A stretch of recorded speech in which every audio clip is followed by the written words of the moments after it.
This is the video review for Transformers 2 Revenge of the Fallen Deluxe Class Soundwave. Now, as you can see, Soundwave turns into a satellite looking thing. But if you'll notice, this base right here did not come with the toy. In fact, this actually came from Burger King. Yeah. And I'm going to explain all of that later.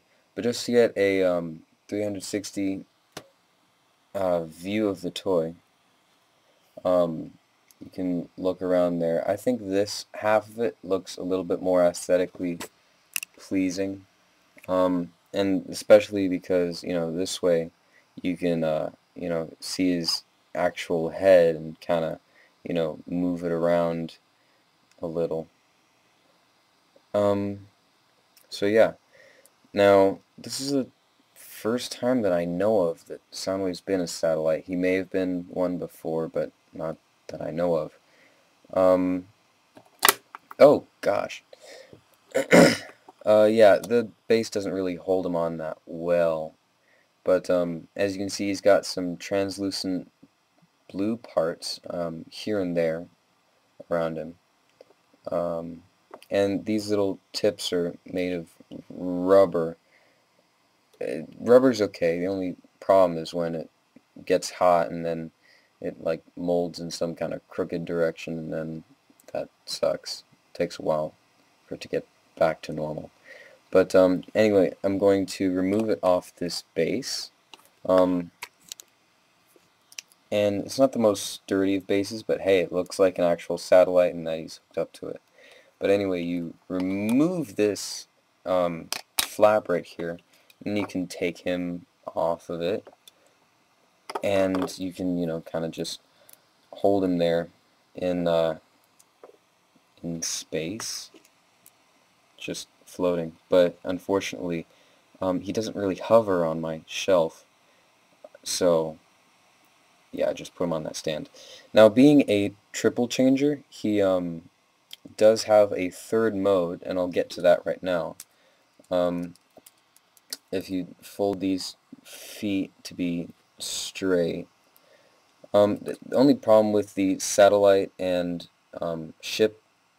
spaceship modes, I'm going to a spaceship next, the only problem with those modes is that it's got a lot of ball joints on it, and then it makes it, it makes things a lot more crooked, which, I mean, it can be a good thing, it can be a bad thing if you think about it.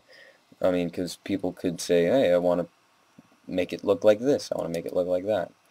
But yeah, anyway, what I'm basically doing here is, up here you see that there are these two little tabs, and they just kind of fit into that little hole right there. And then these wings flatten out. These little rubber parts move down forward so that they can be gun-looking things. And then these form wings, I believe. But yeah, you can kind of, float it there. Sure, I could believe that that's a ship. It actually looks like a Cybertronian jet, and that's pretty cool. You can look at it back here, and it's got boosters. It actually has a pretty cool ship aesthetic. But I don't really like to keep it like that.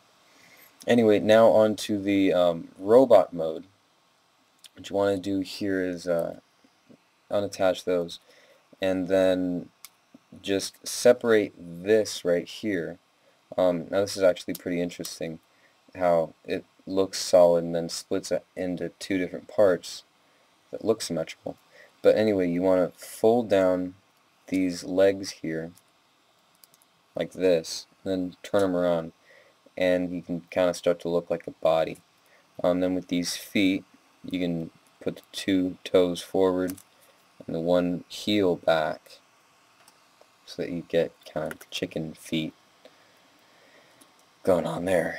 And then what you do with the rest of this back part is you lift this part up, and then you can just move that up and then close that back down on it. So that becomes his back. Now for this part,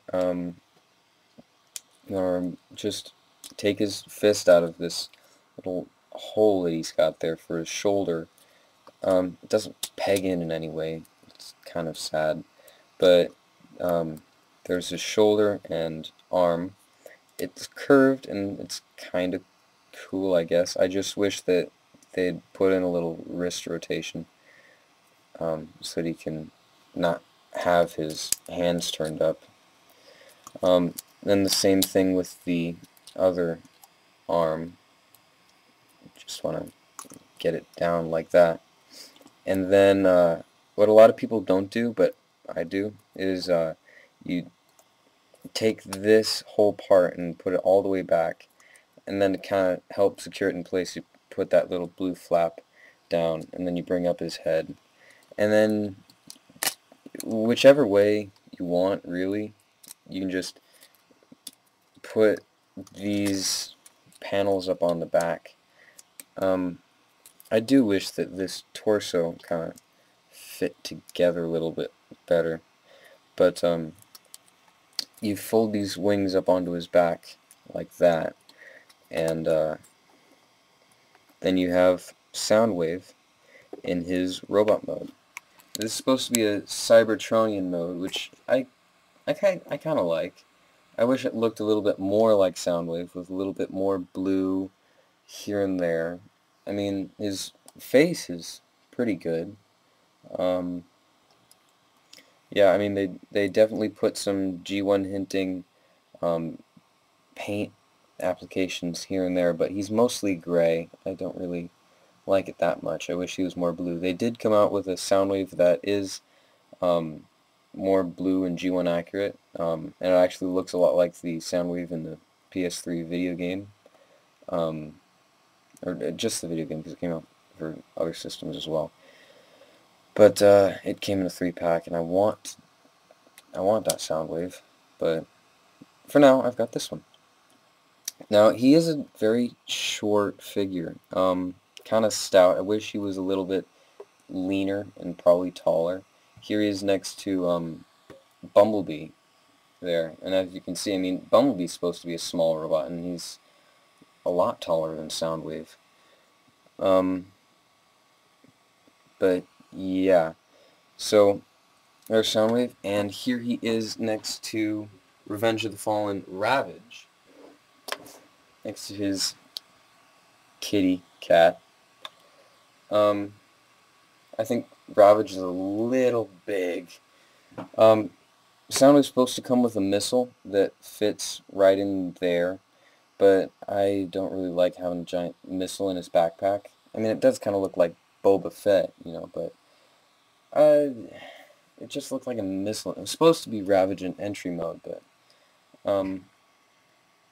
if I do make a stop-motion movie of this, then I'll probably do some size cheating with green screen to make Soundwave a little bit bigger, or Ravage a little bit smaller. Or I'll probably just buy the Legends class Ravage that's going to come out. It's going to be a lot smaller, probably like that tall compared to Soundwave, which is really what it should be. But anyway, yeah. So there's Soundwave. Now, just pretty much posability. He does have double jointed elbows. Hooray! So he can do some fist shaking poses. Unfortunately, these hips are a little loose, going sideways, so he does like to do the splits often. These toes have a wide stance swivel on them. They don't really have much of a forward back motion unless you move the toes. Yeah, and there you go, that flips around. I do wish this chest would lock in place a little bit better rather than just being, you know, dangly. I mean, it just doesn't feel solid no matter how many ways you put it. But other than that, I mean, it overall looks like a really nice figure. I like the Soundwave character a lot. He's one of my favorite characters. But yeah, the next reviews I'm going to be doing are going to be of his movie cassette minions, but reimagined with, you know, better stuff. Anyway, those are going to be my next reviews. So this has been the Revenge of the Fallen Deluxe Class Soundwave.